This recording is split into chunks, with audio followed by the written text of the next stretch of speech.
दोस्तों, बुढ़ापा अर्थात जल्दी बाल सफेद हो जाना, शरीर कमजोर हो जाना, दांत कमजोर होना, गाल अंदर बैठ जाना, जल्दी थक जाना, चेहरा निस्तेज हो जाना, पाचन तंत्र बिगड़ जाना, आंखें कमजोर होना इत्यादि सम्मानित ये सभी लक्ष्य बुढ़ापे की अवस्था में होते हैं। लेकिन अब ऐसा नहीं है। जवानी के दिनों में भी काफी युवा इन बुढ़ापे का शिकार हो जाते हैं।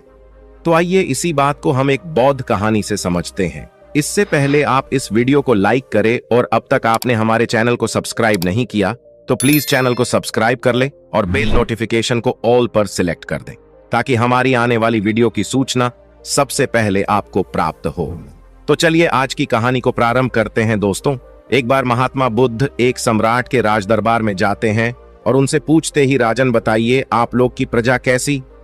राजन कहते हैं, हे भगवान, आपने जो उपदेश दिया है इससे हमारी पूरी प्रजा में लोग 60 वर्ष के हैं। उन्हें भी देखने में ऐसा लग रहा है जैसे 20 वर्ष के हो चुके हैं। सबकी ढलती उम्र जैसे रुक गई है, थम गई है। भगवान, सब लोग स्वस्थ हैं। हमारे राज्य में लोग तो बैठकर आराम कर रहे हैं क्योंकि अब किसी को दवा की जरूरत नहीं है। सभी लोग एकदम स्वस्थ हैं। हमारी प्रजा बहुत ही खुश है। दोस्तों, आज की कहानी बहुत ही ज्ञानवर्धक है, इसलिए इस कहानी को अंत तक अवश्य सुनिए। इस कहानी से आप यह जान पाएंगे कि कम उम्र में ही बुढ़ापा क्यों आता है। जैसे कि सभी लोग जानते हैं कि गौतम बुद्ध एक सम्राट भी थे, लेकिन उन्होंने सब कुछ त्याग कर एक सन्यासी का रूप धारण किया था। इसीलिए उन्हें सब पता था हमें क्या खाना चाहिए, हमें कैसी दिनचर्या अपनानी चाहिए। दोस्तों, आज हम महात्मा बुद्ध के 12 महत्वपूर्ण नियम या यह कह लो आज हम पूरे जीवन का रहस्य जानने वाले हैं। इसलिए आप सबसे विनम्र निवेदन है कि पूरी कहानी को ध्यानपूर्वक सुने और इन 12 बातों को सुनकर अपने जीवन में उतार लीजिए। यदि आप इन 12 उपदेशों को अपने जीवन में उतार लेते हैं तो आप अवश्य ही कभी बीमार नहीं होंगे और आपका बुढ़ापा आपको छू भी नहीं पाएगा। दोस्तों, इसे हम एक कहानी के माध्यम से समझते हैं जिससे हर एक बात आपके दिमाग में बैठ जाए और उसे आप जीवन में अपने उतार सके। तो चलिए कहानी को शुरू करते हैं। बहुत समय पहले की बात है। किसी राज्य में भादर सिंह नाम का एक राजा रहता था। राजा बहुत ही दयालु, बहुत दयावान और एक न्यायिक राजा था। उनकी 2 रानियां थीं और दोनों रानियां अति सुंदर थीं। वे रानियां भी उस राजा के स्वभाव पर गईं और वो रानियां भी बहुत ही धार्मिक प्रवृत्ति की थी। राजा इतना न्यायप्रिय था कि उनकी प्रजा कभी भी दुख का सामना ही नहीं करती थी, क्योंकि राजा ने अपने मंत्रिमंडल में 9 ऐसे मंत्रियों का गठन किया था जिनके जिम्मे हर एक विभाग बांटा गया था, जिनको यह कहा गया था कि तुम प्रजा का खान पान का ध्यान रखो। और उन सबको अलग अलग काम बांटे गए थे और उनका इतना सख्त हिदायत था कि किसी को अपने काम में लापरवाही बरतने पर उन्हें मृत्यु दंड दिया जाएगा। इसलिए उनके समूह में मंत्रिमंडल के जो मंत्री थे वे बहुत ही ईमानदारी से काम करते थे और राजा को जब भी कोई न्याय करना होता था तो कभी भी वह किसी के साथ एक पक्षी न्याय नहीं करते थे। वह दोनों पक्ष के एक एक समस्याओं को बहुत ही बारीकी से समझते थे। दोनों के मुद्दों पर ध्यान देकर वहीं पर निष्पक्ष फैसला सुनाते थे।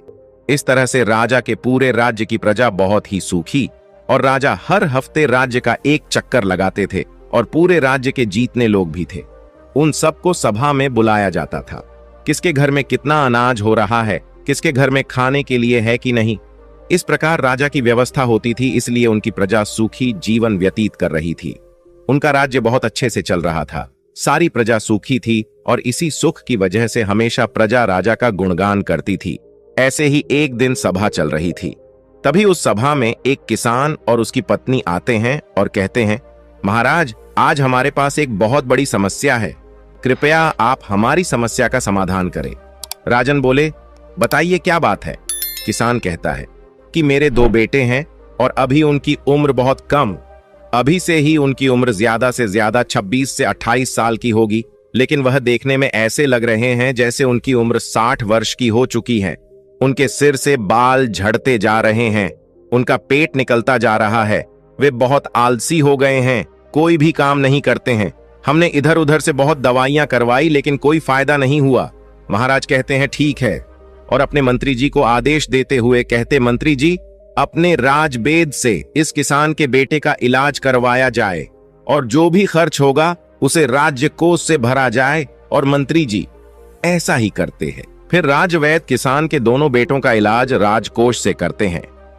काफी दिन इलाज चलने के बाद फिर भी वह किसान सभा में उपस्थित होता है और कहता है, महाराज कोई आराम नहीं हुआ, मेरा बेटा वैसे का वैसा ही है। राजा कहते हैं, ठीक है, हम इस पर विचार करेंगे। और इस पर विचार चल ही रहा था कि तभी उस गांव से एक पति पत्नी रोते हुए आते हैं और वह भी उसी समस्या का निवारण करना चाहते थे। फिर धीरे धीरे सवाल चल ही रहा था कि एक एक करके पूरे गांव के आधे से ज्यादा लोग वहां आ गए। राजा असमंजस में पड़ गया। उन्होंने तुरंत आपातकालीन सभा बुलाई कि राज्य में जीतने भी वैध है, सबको बुलाया जाए और दिखाया जाए कि आखिर ऐसी क्या समस्या है जिसकी वजह से हमारे राज्य के सभी नवयुवक बूढ़े दिखने लगे हैं। इस समस्या पर पूरा शोध किया जाए। राजा का यह सख्त आदेश था कि जल्द से जल्द इस पर कार्रवाई किया जाए और पूरे राज्य में छानबीन की जाए। सभी का घर घर जाकर पता लगाया जाए कि इसका कारण क्या है। जितनी भी प्रसिद्ध वैद्य थी सभी को बुलाया गया और फिर एक आपातकालीन बैठक की गई और उस आपातकालीन बैठक में सारे विचार विमर्श किया गया। राजा ने सभी वेदों से कहा, आप लोगों के पास 10 दिन का समय है और इस 10 दिन के अंदर पूरे राज्य के हर एक घर की बीमारी का पता लगाइए। ऐसी कौन सी बीमारी है या ऐसी कौन सी चीज है जिसे खाने से यह बीमारी हो रही है। राजा ने कहा कि जो भी राज्य में इस बीमारी का सही सटीक पता लगाएगा उस राजवैद्य को उचित पुरस्कार के रूप में एक राज दे दूंगा। अब सारे वैद्य एकदम से एक तल्लीन होकर जुट गए और घर घर जाकर रात दिन एक एक करके पूरा 10 दिन छानबीन की। फिर वे एक दिन जब राज्य की सभा लगती है तो उस राज्य में सारे राज्य वैद्य और पूरे राज्य के लोग इकट्ठा होते हैं। फिर राजा एक एक करके सारे वैद्य से पूछते हैं। तब सारे राजवैद्य अपने अपने विचार रखते हैं, महाराज हमने पूरी छानबीन किया और छानबीन के हिसाब से हमने लोगों का उपचार भी किया, लेकिन किसी को आराम नहीं मिल रहा है। फिर एक राजवेद खड़े होते हैं जो बहुत ही बुजुर्ग थे। उनकी उम्र लगभग 125 वर्ष या 130 साल की थी और उन्होंने कहा, हमारा जो अपना निष्कर्ष निकला, हमारा जो अपना अनुभव है, उस अनुभव से हमें यही लगता है कि हमारे यहाँ रहन सहन और यहाँ के खाने में कुछ दिक्कत हो रही है जिसके वजह से ये सब हो रहा है, लेकिन हमारे पास इसका सटीक जवाब नहीं है। राजा उस बुजुर्ग राजवैद्य की बात सुनकर वह राजा असमंजस में पड़ जाते हैं कि 130 साल के बुजुर्ग यह बात बता रहे हैं। तो राजा ने कहा, इसका समाधान क्या होगा? अब इसका समाधान भी आप ही बताइए, क्योंकि हम आज 1 महीने से इस कारण से चिंतित हैं। 1 महीने से हमारी प्रजा परेशान हो रही है और इसे देखकर हम लोग इसी सोच से परेशान होते जा रहे हैं। मेरे भी बाल झड़ने शुरू हो गए हैं। हमारे परिवार में महारानियां, राजकुमार, राजकुमारी या जो भी है, सब लोग इस समस्या से परेशान हैं। आखिर समाधान तो बताइए। फिर वो राजवैद्य हाथ जोड़कर खड़े होते हैं और राजा से कहते हैं, राजन हमें क्षमा करिए, लेकिन हमारे पास इसका कोई उपाय नहीं है। उन्होंने आगे कहा, इन सारी समस्याओं का समाधान एक ही व्यक्ति के पास है। अगर उस व्यक्ति को बुला लिया जाए तो आपके राज्य की सारी समस्याएं खत्म हो जाएंगी, सारी बीमारियां हमेशा के लिए खत्म हो जाएंगी। उनके अलावा इसका समाधान किसी के पास नहीं है। महाराज कहते हैं, वैद्य जी हमें जल्दी बताइए, इस शुभ काम के लिए देरी मत करिए। मुझे जल्द से उस महापुरुष, उस ज्ञानी का नाम बताइए और अब हम उन्हें अपने राज्य में आमंत्रित करेंगे। वो राजनीतिज्ञ कहते हैं, क्षमा करें महाराज, हमें उनका पता नहीं है कि वो कहां रहते हैं, लेकिन उनका किसी राज्य में उपदेश अवश्य चल रहा होगा। कृपया आप अपने सैनिकों को सारे राज्य में भेज करके पता लगाए कि महात्मा बुद्ध किस राज्य में हैं, कहां पर है, कहां पर उनका उपदेश चल रहा है। केवल उन्हीं के पास इस समस्या का समाधान है और दूसरा किसी के पास इसका कोई समाधान नहीं। राजा यह बात राज्य वैद्य की मुंह से जैसे ही सुनते हैं, उन्होंने अपने सबसे काबिल मंत्री को यह आदेश देते हैं कि जल्द से जल्द महात्मा बुद्ध का पता लगाया जाए और उन्हें आदर सम्मान के साथ अपने राज्य में लाया जाए। यह हमारा सख्त आदेश है। इसके लिए जितने भी गुप्तचर चाहिए उन्हें ले लिया जाए और उनका जल्द से जल्द पता लगाया जाए कि इस समय महात्मा बुद्ध का किस राज्य में उपदेश चल रहा है। वह जरूर आएंगे। उनको हमारा संदेश भेजिए, उनको कहिए कि सम्राट बुलाए है। अगर वो नहीं आते तो आप मुझे बताइए, मैं स्वयं अपनी समस्याओं को लेकर उनके पास जाऊंगा। और सारे मंत्री तुरंत चारों दिशा में फैल जाते हैं और काफी अथक प्रयास करने के बाद, काफी मेहनत करने के बाद यह पता चलता है कि महात्मा बुद्ध काफी दूर राजनीतिक उपदेश दे रहे हैं। मंत्री वहां जाते हैं और बुद्ध को प्रणाम करते हैं और कहते हैं, भगवान आपको हमारे राजा ने बुलाया है। हमारे राज्य पे बहुत बड़ी बीमारी आ गई है, कृपया आप हमारे साथ चलने की कृपा करें। महात्मा बुद्ध इतने दयालु, इतने हंसमुख, उनका तो बस एक ही उपदेश था कि इस धरती पर हर एक प्राणी स्वस्थ और निरोग रहे, किसी के मन में छल ना रहे, कपट ना रहे, कोई दुखी ना रहे, सभी लोग हंसते रहे। जैसे ही उन्होंने सैनिकों के मुंह से सुना, उन्होंने कहा, क्यों नहीं, हम तुरंत चलते हैं। और महात्मा बुद्ध उस मंत्री के साथ राज्य में आने के लिए तैयार हो गए और उनके साथ जो उनके शिष्य थे वो भी आते हैं। राजा महात्मा बुद्ध का दरबार में स्वागत करते हैं। उन्हें प्रणाम करते हुए सादर आमंत्रित किया जाता है और फिर वह राजा महात्मा बुद्ध से कहते हैं, भगवान हमारी बड़ी ही हंसमुख प्रजा है, सुखी है, लेकिन आज उनके ऊपर बहुत बड़ी विपत्ति आ गई है। जब इनके ऊपर विपत्ति आ गई है तो मान लीजिए कि हमारे ऊपर ही विपत्ति आ गई है। ये प्रजा नहीं है, ये हमारे परिवार के सदस्य हैं। कृपया आप इन सभी की समस्याओं का समाधान कीजिए। महात्मा बुद्ध राजा की तो पहले ही प्रशंसा सुन चुके थे। राजा की सोच और विचार से महात्मा बहुत प्रभावित हुई और मुस्कुराते हैं और राजा से कहते हैं, क्यों नहीं, ये तो कुछ नहीं है, सब ठीक हो जाएगा। इस समस्याओं को सारे लोग स्वयं पाल रखे हैं। ऐसी बात सुनकर राजा मुस्कुराते हैं और कहते हैं, भगवान इतनी बड़ी समस्या है और आप कह रहे हैं कोई समस्या नहीं है। फिर राजा ने कहा, ठीक है गुरुवर, जैसे भी हो आप हमारे प्रजा को ठीक कर दीजिए। महात्मा बुद्ध के सामने एक शिष्य खड़ा था। महात्मा बुद्ध उस शिष्य की तरफ इशारा करते हैं तो शिष्य कहता है, राजन हमें आपके राज्य में एक ऐसा खुला स्थान दीजिए जहां पर राज्य के सभी लोग एकत्रित हो सके, जहां का खुला वातावरण हो, जहां प्राकृतिक धूप आती हो, जहां प्राकृतिक हवा हो, सुनहरा माहौल। वहां पर कल प्रातः 4:09 बजे लोगों का उपचार किया जाएगा। लेकिन लोगों को उपचार देने से पहले आप अपने राज्य में ऐसा आदेश लागू कर दीजिए, उस स्थान पर आपके पूरे राज्य के सभी लोग और आप खुद भी उस स्थान पर उपस्थित हों। सभी लोगों को कल से उपदेश देना शुरू हो जाएगा और यह उपदेश 12 दिन तक चलेगा। 12 दिन एक एक करके उपदेश दिया जाएगा और इन 12 दिनों में आपकी पूरी प्रजा स्वस्थ हो जाएगी। राजा शिष्य के मुंह से यह बात सुनकर बड़े खुश होते हैं। सिर्फ 12 दिन में राजा कहते हैं, ठीक है, जो भी खर्च आएगा वो सारे हमारे राजकोष से दिया जाएगा। फिर वो शिष्य कहता है, कोई खर्चा नहीं आएगा महाराज, आप निश्चिंत रहिए। आप सिर्फ अपनी प्रजा से यह सख्त आदेश करवा दीजिए कि 4 बजे वहां उठकर नहीं आएंगे, उसे दंड दिया जाएगा।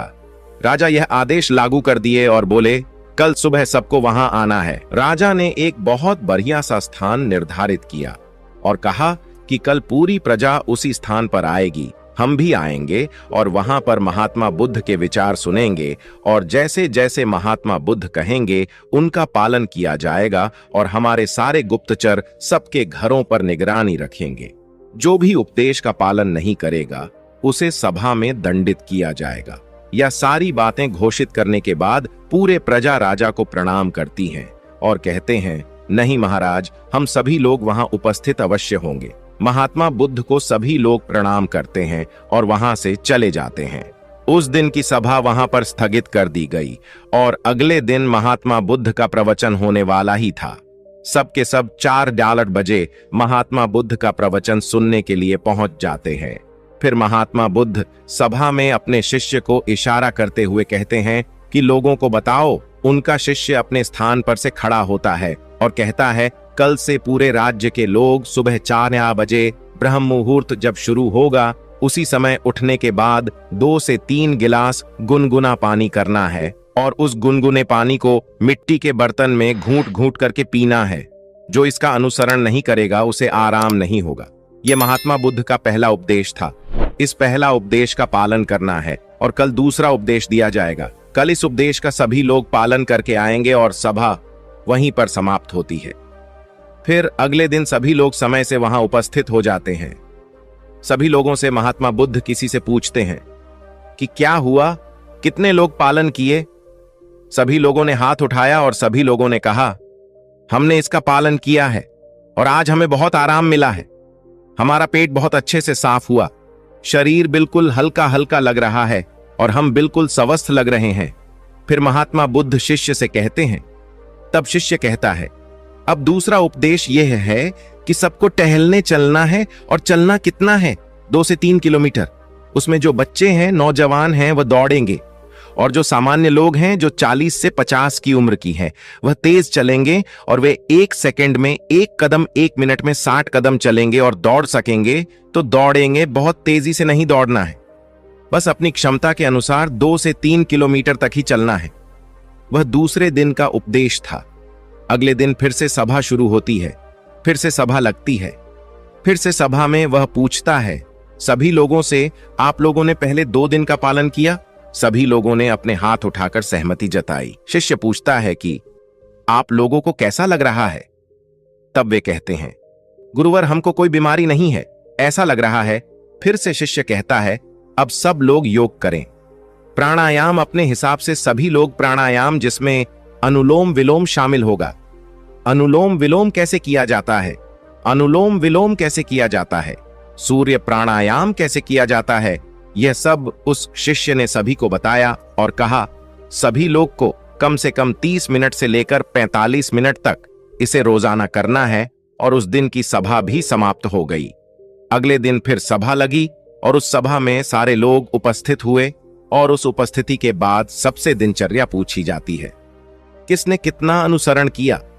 सबने कहा, अब तो हमको ऐसा लग रहा है हमको जैसे कोई बीमारी ही नहीं है, कोई अलार्म नहीं लगाना पड़ता, हमें जगाना ही नहीं पड़ता। 4 बजे अपने आप हमारी आंखें खुल जाती हैं। यह सुनकर महाराज बहुत खुश हुए। इतना बड़ा चमत्कार, बिना किसी पैसे की हमारी प्रजाएं ठीक हो रही है। राजा तुरंत खुश होकर महात्मा बुद्ध को प्रणाम करते हैं और उनसे कहते हैं, आप हमारे ही राज्य में रहिए, भगवान यहां से मत जाइए। महात्मा बुद्ध मुस्कुराते हैं क्योंकि उनका तो काम ही है हमेशा हंसते रहना, क्योंकि वो चिंता नहीं करते थे। फिर वो कहते हैं, अब सभी लोग प्राणायाम, योग सब कुछ जान गए हो। अब सब लोग को अगले काम जो करना है वो ये है कि सभी लोगों को 300 ग्राम सेब खाने हैं। इससे ज्यादा भी खा सकते हैं लेकिन कम नहीं। उसके बाद सभी लोग अपना अपना काम करेंगे और उस दिन का भी ज्ञान समाप्त हुआ। सभा निष्कासित हुई। फिर अगले दिन सभी लोग आते हैं और सबसे पूछा जाता है कि किसको कितना आराम हुआ। सभी लोग कहते हैं, हम तो पूर्ण रूपेण ठीक हो गए। फिर से शिष्य कहता है, नहीं, अभी तो बाकी है, अभी तो आधा नियम और करना है। जब आप पूरे नियम का अनुसरण कर लोगे तब आपको कोई बीमारी नहीं आएगी, बुढ़ापा छूमंतर हो जाएगा, बुढ़ापा पास भी नहीं आएगा, मर्दाना ताकत बरकरार रहेगा, हमारे महात्मा बुद्ध की तरह चेहरे पर चमक बनी रहेगी। फिर वे कहते हैं, अगला उपदेश क्या है? ये सुनिए, कल से सुबह 7-8 बजे तक सबको सेब खा लेना। फिर वो शिष्य अगला उपदेश सुनाते हुए कहते हैं, मान लीजिए सबने 7-8 बजे तक सेब खा लिया। उसके बाद 2-2.5 घंटे बाद सबको अपना पेट भर खाना खाना है, रोज का जैसे खाते हैं। और खाना खाने के बाद क्या करना है, अब वह सुन लीजिए। खाना खाने के बाद सबको रोटी खाना है, मल्टीग्रेन रोटी, यानी कि मिक्स रोटी। वो कहते हैं कि उसमें गेहूं नहीं होगी, गेहूं अच्छी चीज नहीं है, उसमें बाजरा, मक्का, चना, इन 3 चीजों की सबको रोटी बनाना है और सबकी थाली में इसकी रोटी होगी और 1-1 कटोरी दाल होगी, उसमें देसी घी और 1 कटोरी मिक्स सब्जी का साग होगा। वह सीजन के हिसाब से होगा। सीजन वाली सब्जी अच्छी होती है, वही खाने योग्य होती है। बिना सीजन वाली सब्जी नहीं खाना है।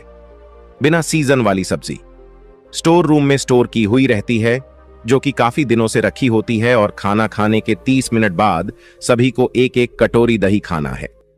यदि खाने में आप यह भी शामिल करते हैं तो जब आपका खाना खाने के आधा घंटे बाद दही में गुड़ डालकर खाएंगे तो आपका खाना बड़ी आसानी से बच जाएगा।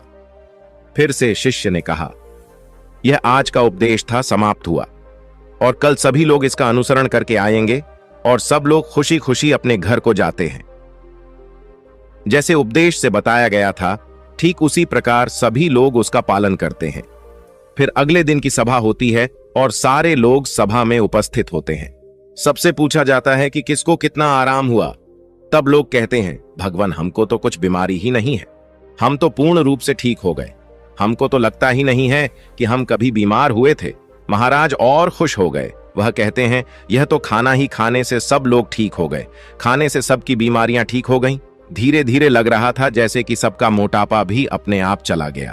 फिर वो कहता है, रुकिए, अभी तो कुछ और बाकी है, आगे का सुनिए। सबसे पहले वो शिष्य बताता है कि आप लोग यह भी ध्यान रखें कि खाना और पीना दोनों एक साथ ना करिए। जैसे खाना निगलते वक्त आपको दिक्कत हो रही है, थोड़ा सा एक घूंट पानी बीच में पी सकते हैं, परंतु इकट्ठा पानी एक गिलास नहीं पीना है। खाना खाने के 1 घंटे बाद ही पूरी तरह से आप जितना चाहे पानी पी सकते हैं। अब जैसे सब लोगों ने 10 या 11 बजे तक खाना खा लिया, अब सबको भूख पुनः लगेगी तो 4 या 5 बजे आप सबको एक प्लेट सलाद लेनी है और सबको सलाद अपने वजन के हिसाब से लेना है। जैसे 50 किलो का वजन है तो उसको परसेंट के हिसाब से लेना है। जैसे 60 किलो है तो 300 ग्राम, किसी का 70 किलो है तो 350 ग्राम, किसी का 80 किलो वजन है तो 400 ग्राम सलाद अवश्य लें। उस सलाद में क्या होगा? सलाद में होगा गाजर, चुकंदर, मूली, टमाटर और 1 टुकड़ा अदरक होगा। 3 से 4 लहसुन की कलियां होंगी और स्वाद के लिए आप उसमें काला नमक या भुना हुआ जीरा भी डाल सकते हैं। सलाद लेने के पहले कुछ भी खाना पीना नहीं है, जैसा कि पहले ही बता दिया है। उसको फॉलो करिए और अगले दिन आइए। उस दिन की सभा समाप्त होती है, सभी लोग अपने घर चले जाते हैं और जैसी जैसी वह नियम बताए गए थे सब लोग उसका पालन करते हैं। फिर अगले दिन सभा में सबसे पूछा जाता है कि आप लोगों को कैसा लग रहा है, आपका शरीर कैसा अनुभव कर रहा है। सभी लोगों के चेहरे पर मुस्कान और सबका चेहरा एक तेज की तरह चमक रहा था। ऐसा लग रहा था जैसे उनकी ढलती उम्र थम सी गई हो। फिर राजा बद्धे प्रसन्न होते हैं। फिर राजा महात्मा बुद्ध के चरण में जाकर प्रणाम करते हैं और कहते हैं, धन्य है भगवान, आपने तो सबको खाने से ही ठीक कर दिया। तब उसने कहा, महाराज रुकिए, अभी तो सारे उपदेश बाकी हैं। अभी जब मैं पूरा उपदेश बता दूंगा तब हमारे भगवान की तरह कोई बीमारी नहीं होगा, कभी किसी को बुढ़ापा नहीं आएगा। राजा कहते हैं, जल्दी बताइए गुरुवर, जल्दी बताइए, हमें सारी चीजें सुननी है। मैं भी महसूस कर पा रहा हूं कि जैसे मुझे भी कोई बीमारी नहीं है। मैं अब 16 वर्ष का हूं। फिर वे बताते हैं, अब रात में क्या करना है। सबका खाना जो रात का है, सूर्य डूबने से पहले सब लोग को खाना खा लेना है, क्योंकि जब हमारे पेट पर सूर्य की रोशनी पड़ती है तो उस पर हमारा पेट में हमारा अन्नाशय ज्यादा काम करता है। जब धीरे धीरे सूर्य की रोशनी कम होने लगती है तो हमारा अन्नाशय काम करना बंद कर देती है। इसीलिए आर्षि मुनि लोग सूर्य डूबने से 1 घंटे पहले खाना खा लेते थे। इसके 2 फायदे हैं। जब आप सूरज डूबने से पहले खाना खा लेंगे तो आपका सारा खाना पचना शुरू हो जाएगा, और जब आप सोने जाएंगे तो 3 या 4 घंटे में आपका सारा खाना पूर्ण रूप से पच जाएगा।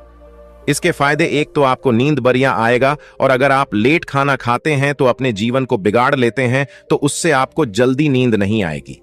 आपके पेट में अच्छे से खाना पचेगा नहीं, इससे आपको गैस बनेगा। इसलिए आपको सूर्यास्त के 1 घंटे पहले रात का खाना खा लेना है। और खाने में क्या क्या लेना है वह है मल्टीग्रेन, रोटी साग सब्जी सीजन के हिसाब से 2 चीज और खाना है। कितना खाना है? नाम मात्र, यानी कि हल्का खाना खाना है, जैसे लगी कि आपने खाना नहीं खाया है।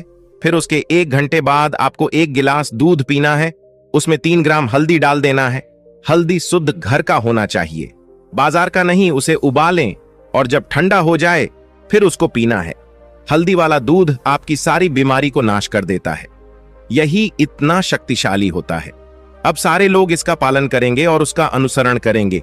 इसके बाद दूध पीने के तुरंत बाद सोने नहीं जाना है। दूध पीने के 1-2 घंटे बाद ही सोना है, और आपको रात 10-9 बजे तक सो जाना है। जब आप 10-9 बजे सो जाएंगे तो आपको बहुत अच्छी नींद आएगी, आपके सारे खाने पच जाएंगे। जब आपको अच्छी नींद आएगी तो 4-5 बजे सुबह अपने आप आपकी नींद खुल जाएंगी। आपको कोई तनाव नहीं होगा, कोई बीमारी नहीं रहेंगी। अंत में शीर्षक कहते हैं, ध्यान से सुनिए, सबको वर्तमान में जीना है, सबको बच्चों की तरह जिंदगी जीना है। जैसे छोटे बच्चे को कोई टेंशन नहीं होता कि उनकी मम्मी का पड़ोसी से झगड़ा हो रहा है, उन्हें उससे कोई मतलब नहीं होता है। मेरे घर में खाना है या नहीं। छोटे बच्चों को जो खाना मिल जाता है वह उसे खाकर अपने आप खेलते रहते हैं, सिर्फ उनका पेट भरा रहे। अगर उसका पेट भरा रहता है तो उसे कोई मतलब नहीं है। इसीलिए आप सभी अपने वर्तमान में जिएं। भूत भविष्य की चिंता बिल्कुल मत करिए। आज हमारे साथ जो है उसमें खुश रहिए। भविष्य में क्या होगा, भूत में क्या बीत गया, उसकी चिंता मत करिए। जब आप वर्तमान में जिएंगे तो कोई तनाव नहीं होगा, कोई चिंता नहीं होगी और तब कोई बीमारी भी नहीं पड़ेगी। तो ये सब नियम का पालन करना है। और एक बात की, कभी भी बाहर की चीज मत खाइए। जो खाना है अपने घर पर शुद्ध बनाकर खाइए, क्योंकि बाहर की चीजों में बहुत ज्यादा मिलावट हो रही है। इन सभी को उपदेशों को जो पालन करेगा वह कभी भी बूढ़ा नहीं होगा, उसे कभी बीमारी नहीं होगी। इसी नियम का सब लोग पालन करेंगे। फिर 1 महीने बाद यहीं पर एक सभा लगेगी और उसे सभा में सभी लोग उपस्थित होंगे। और इस तरह समय बीत गया। 1 महीने बाद महात्मा बुद्ध फिर महाराज के पास पहुंची। महाराज दौड़कर उनका स्वागत करते हैं, सम्मान के साथ अपने राज दरबार में बुलाते हैं। आइए गुरु घर, या तो आपका राज्य है। महात्मा बुद्ध मुस्कुराते हैं और पूछते हैं, बताइए राजन, आप लोग कैसे हैं, आपकी प्रजा कैसी है। राजन कहते हैं, भगवान, आपने जो उपदेश दिया है उससे हमारी पूरी प्रजा में जो लोग 60 वर्ष की थी, उन्हें देखने में ऐसा लग रहा है जैसे भी 21 वर्ष के हो गए हैं। सबकी ढलती उम्र थम सी गई है। हमारे राज भर में लोग तो बैठकर आराम कर रहे हैं, क्योंकि अब तो कोई भी दवा की जरूरत नहीं है। सभी लोग एकदम स्वस्थ, हमारी प्रजा बहुत खुश है। तो दोस्तों, स्वास्थ्य के लिए महात्मा बुद्ध के 12 उपदेश आपको कैसे लगी, कमेंट करके अवश्य बताइएगा। यदि आप सहमत हैं तो नमो बुद्धाय अवश्य कहिएगा। मिलते हैं एक नए वीडियो में एक नए शिक्षा के साथ। तब तक आप इस वीडियो को लाइक करके चैनल को सब्सक्राइब कर दीजिए और बेल वाले आइकन को ऑल पर सिलेक्ट करें, ताकि आपको इसी तरह की बुद्धा स्टोरी मिल सके। नमो बुद्धाय।